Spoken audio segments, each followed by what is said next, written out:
Hello, welcome, नमस्कार। स्वागत है आपका मुकेश टॉक्स में। आज हम बात करेंगे पैसे की। और आप कहेंगे पैसा, इतने दिन से पैसे की ही तो बात कर रहे हैं, आज क्या खास है?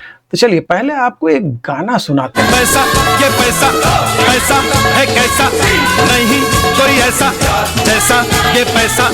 ये हो मुसीबत न हो मुसीबत, हो मुसीबत न हो मुसीबत, 7 8 9 ना ना ना, आज मैं गाना सुनाने के लिए नहीं आया। मैं तो सिर्फ बता रहा था कि पैसा ऐसा ही है। और आज मैं एक्चुअल जो पैसे थे ना, कॉइन्स, मैं उनकी बात कर रहा हूं। आज है बात की हमारे कॉइन्स की। देखिए, कॉइन्स का इतिहास बहुत पुराना है, ठीक है। सिंधु घाटी सभ्यता से चालू कर दीजिए, उस समय भी उस समय की जो सभ्यता थी वो कॉइन्स यूज कर रही थी। उसके बाद समय बदला, भारतीय इतिहास में बहुत सारे साम्राज्य आए और सबने अपने अपने तरीके से अपनी मोहरें जो है इशू की। ज्यादातर सोने की थी, चांदी की भी थी, तांबे की भी थी। मौर्यन एम्पायर आया, उनके कॉइन्स इसके जैसे थे। फिर आगे चल के मुगल एम्पायर आया, ऐसे थे। एक साहब मोहम्मद तुगलक भी थे, पता नहीं आपने उनके बारे में कितना सुना है। लगभग 1321 से 1355 के बीच में मोहम्मद बिन तुगलक नाम के एक शासक दिल्ली सल्तनत में थे। और उनके राज्य में एक्चुअली सोने और चांदी की थोड़ी कमी पड़ रही थी। तो उन्होंने क्या किया, उन्होंने चमड़े के सिक्के चलवा दिए, ठीक है। और नतीजा क्या हुआ, वो चमड़े के सिक्के स्पेक्टेकुलरली फेल हुए।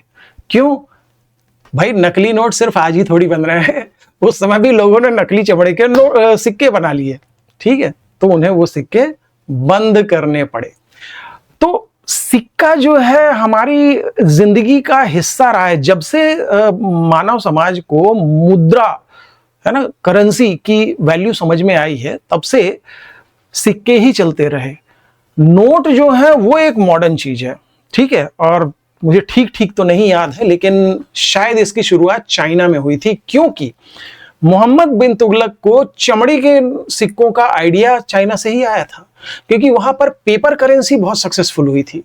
तो मोहम्मद बिन तुगलक ने सोचा कि भाई हमारे यहां कर लेते हैं, चमड़े के सिक्के बना लेते हैं, ठीक है। चाइना में शायद ज्यादा ईमानदार लोग थे, वहां नोट चल गए थे, लेकिन यहां चमड़े के सिक्के फेल हो गए। फिर मुगल साम्राज्य के बाद बारी आई ब्रिटिश साम्राज्य की। ब्रिटिश हमारे यहाँ आए और उन्होंने अपने तरीके से सिक्के जारी किए। ये एक एग्जांपल है, आप देख सकते हैं। ये वाला जो सिक्का है ना, एक्चुअली बहुत सारे लोगों के पास कलेक्शन में भी होगा, मेरे पास भी है, ओके। फिर कहानी आगे बढ़ी, भारत आजाद हुआ। और भारत जब आजाद हुआ तो उस समय रुपए का इतना ज्यादा अवमूल्यन नहीं हो गया था भाई साहब। उस समय तो एक आना, एक पैसा बहुत बड़ी चीज थी। एक आना का सिक्का मैंने भी देखा। वैसे एक आना कितना होता था? 6 पैसे समथिंग होता था। मैंने तो 1 पैसा भी यूज किया है, ठीक है। उतना बुढ़ा लगता नहीं हूं, लेकिन मैं हूं बुढ़ा। उम्र काफी हो गई है और बहुत पुराना समय भी देखा है। 1 पैसा, 2 पैसा, 5 पैसा, 10 पैसा, सब देखा। फिर आया 25 पैसा, अपने समय की नई चीज थी। 50 पैसा, 1 रुपया, ये सारे आपको याद होंगे, ये सारे कॉइन्स है ना। और कॉइन्स का कितना यूज था पहले भाई। आपको वो रेलवे स्टेशन पे वो लाल पीले लाइट्स वाली मशीन याद है, जिसपे हम खड़े हो जाते थे और सिक्का डालने पे अपना वजन बाहर आता था, है ना। एक रेलवे टिकट जैसा पर्चा बाहर आता था जिसमें वजन लिखा होता था। फिर उससे और आगे बढ़े तो भाई पहले पब्लिक टेलीफोन होते थे, जिसमें सिक्का डालो और बात करो। जितने सिक्के डलेंगे उतनी बात होगी। सिक्का डालते जाइए और बात करते जाइए। बिना सिक्का डाले तो मशीन बिल्कुल डायल भी नहीं करती थी नंबर। फिर यूरोप वगैरह में जो है कार पार्किंग है, फुटपाथ पे शायद कार पार्किंग की जगह भी होती है। एटलीस्ट सऊदी अरब में मैंने ये जरूर देखा हुआ है। सऊदी अरब में रोड के किनारे फुटपाथ पे कार पार्किंग की जगह बनी हुई है और वहां कार पार्क करने के बाद सामने ही मशीन लगी होती है, जिसमें सिक्का डालो और उसमें से आप पार्किंग चार्जेस पे कर सकते थे, क्योंकि वो अगर पे ना करते तो पेनल्टी लग जाती थी बहुत भारी वाली। खैर, मैं बात सिक्कों की कर रहा हूं। तो ये है सिक्कों का इतिहास। धीरे धीरे समय बदला, सिक्कों की वैल्यू बढ़ती गई, सिक्के जो है 1 रुपए के आए, फिर 2 रुपए के आए, 5 रुपए के आए, 10, 20, पता नहीं कहां जाएंगे, अब तो शायद 50 और 100 के भी सिक्के आरबीआई ने रिलीज कर दिए हैं।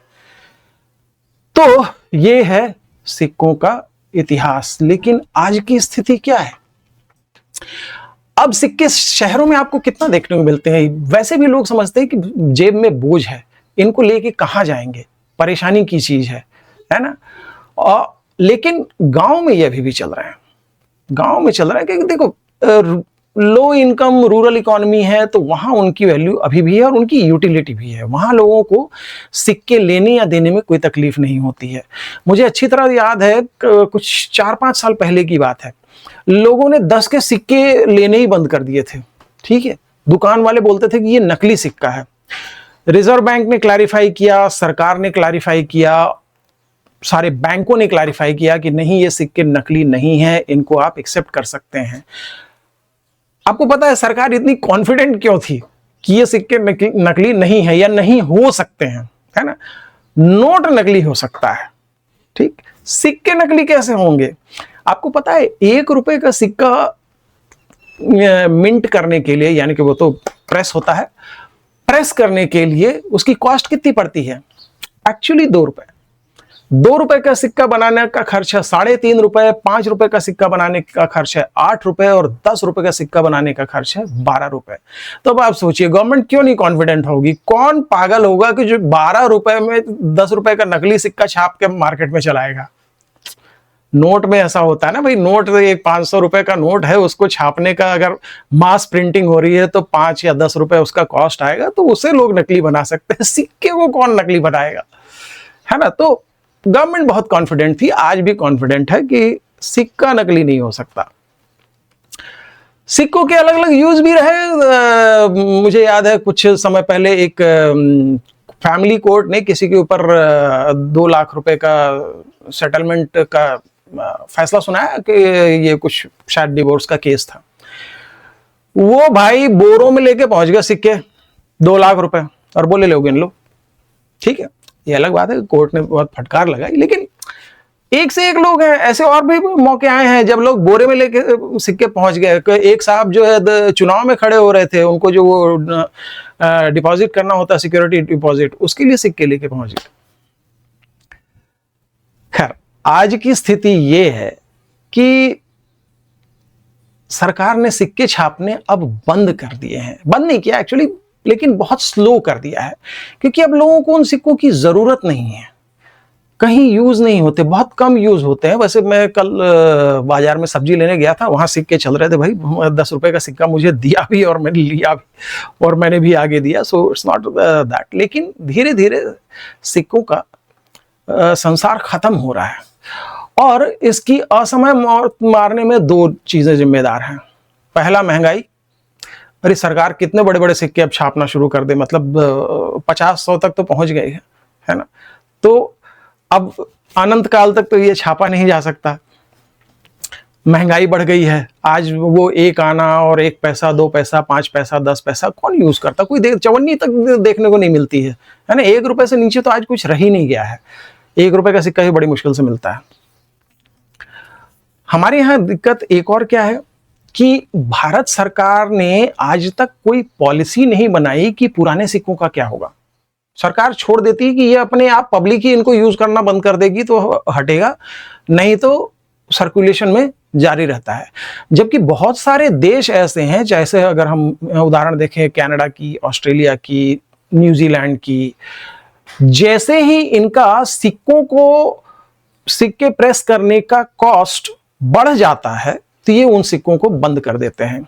Even United states of America, जो अब पहले करीब 100 साल पहले उन्होंने ½ सेंट का सिक्का छापना बंद कर दिया था, और शायद इस साल वो 1 सेंट का सिक्का भी सर्कुलेशन से, मतलब एटलीस्ट वो छापना बंद कर देंगे, एंड देन कुछ समय बाद शायद सर्कुलेशन से भी बाहर कर दें।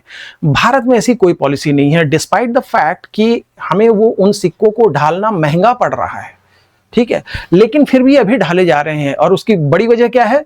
क्योंकि रूरल एरियाज में उनका एक्सेप्टेंस अभी भी है।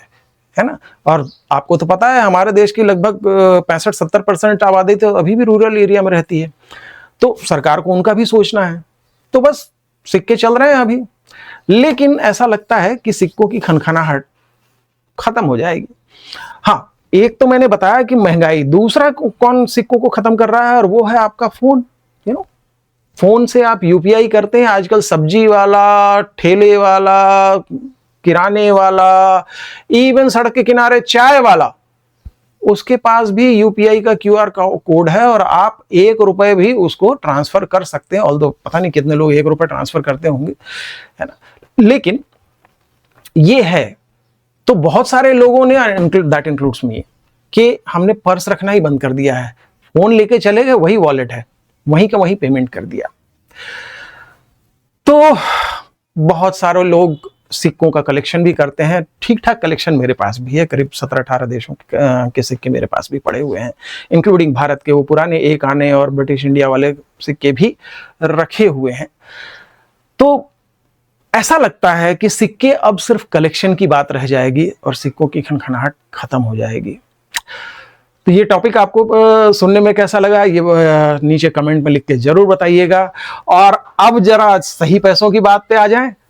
इन्वेस्टमेंट, आपकी जानकारी के लिए मैं NISM certified authorised mutual fund distributor हूं, और जो नया इंस्ट्रूमेंट आ रहा है SIF, उसके लिए भी डिस्ट्रीब्यूटर हूं। मैं health insurance, life insurance, general insurance, तीनों का डिस्ट्रीब्यूटर हूं।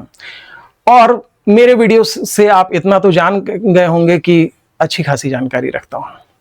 स्टॉक मार्केट ट्रेडर हूं, ट्रेडिंग करता हूं, खुद के लिए करता हूं, किसी और के लिए नहीं करता, किसी को ट्रेडिंग की सलाह नहीं देता, बहुत रिस्की चीज है। तो इन्वेस्ट कीजिए, म्यूचुअल फंड में इन्वेस्ट कीजिए, और मैं आपकी मदद कर सकता हूं। बेझिझक मुझे कांटेक्ट कीजिए। ये रहा ईमेल आईडी और ये रहा मेरा phone number, at your service. तो आज के लिए इस टॉपिक पे इतना ही। ये आपको कैसा लगा नीचे कमेंट में लिख के जरूर बताइए, और हमारे साथ जुड़े रहिए, क्योंकि अभी बहुत सारे इंटरेस्टिंग वीडियोस आने वाले हैं बॉस। बाय।